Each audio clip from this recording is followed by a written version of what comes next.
ನಟ ಪ್ರಥಮ್ ದೂರಿನ ಮೇರೆಗೆ ಎಫ್ಐಆರ್ ದಾಖಲಾಗಿದೆ. ದೊಡ್ಡಬಳ್ಳಾಪುರ ಗ್ರಾಮಾಂತರ ಠಾಣೆಯಲ್ಲಿ ಎಫ್ಐಆರ್ ಅನ್ನು ದಾಖಲಿಸಲಾಗಿದೆ. ಡ್ರ್ಯಾಗರ್ ತೋರಿಸಿ ಬೆದರಿಕೆ, ಅಶ್ಲೀಲ ಪದಗಳಿಂದ ನಿಂದನೆಯ ಆರೋಪ, rowdy sheeter bakery Raghu Yashaswini ವಿರುದ್ಧ ಎಫ್ಐಆರ್ ದಾಖಲಿಸಲಾಗಿದೆ.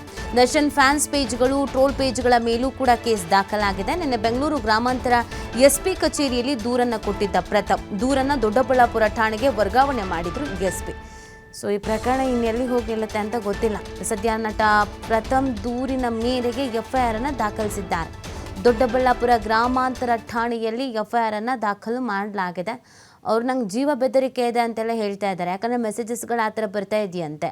ಸೊ ಹಾಗಾಗಿ ನಂಗೆ ರಕ್ಷಣೆ ಅನ್ನೋದು ಬೇಕು. ಸಿನಿಮಾ ಶೂಟಿಂಗಲ್ಲಿ ಇರ್ತೀನಿ, ಓಡಾಡ್ತಾ ಇರ್ತೀನಿ, ಏನಾದರೂ ಹೆಚ್ಚು ಕಮ್ಮಿ ಆದರೆ ಯಾರು ಹೊಣೆ, ಯಾರು ಬರ್ತಾರೆ?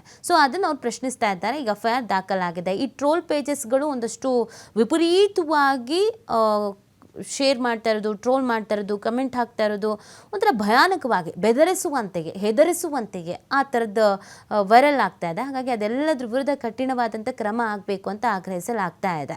ರೌಡಿ ಶೀಟರ್ ಬೇಕರಿ ರಘು ಮತ್ತು ಯಶಸ್ವಿನಿ ಇವ್ರ ವಿರುದ್ಧನೂ ಕೂಡ ಎಫ್ಐಆರ್ ದಾಖಲಾಗಿದೆ.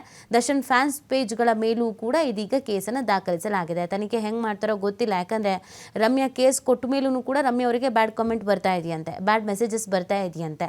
ಸೊ ಹಾಗಾಗಿ ಇದೆಲ್ಲದಕ್ಕೂ ಲಂಗು ಲಗಾಮ್ ಹಾಕಲೇಬೇಕು. ಇಲ್ಲ ಅಂತಂದರೆ ತೀರಾ ಕಷ್ಟ ಆಗುತ್ತೆ. ಪೊಲೀಸರು ಹೇಗೆ ನಿರ್ಧಾರ ತೆಗೆದುಕೊಳ್ತಾರೆ ಅನ್ನೋದ್ರ ಮೇಲೆ ಎಲ್ಲನೂ ನಿಂತಿರೋದು.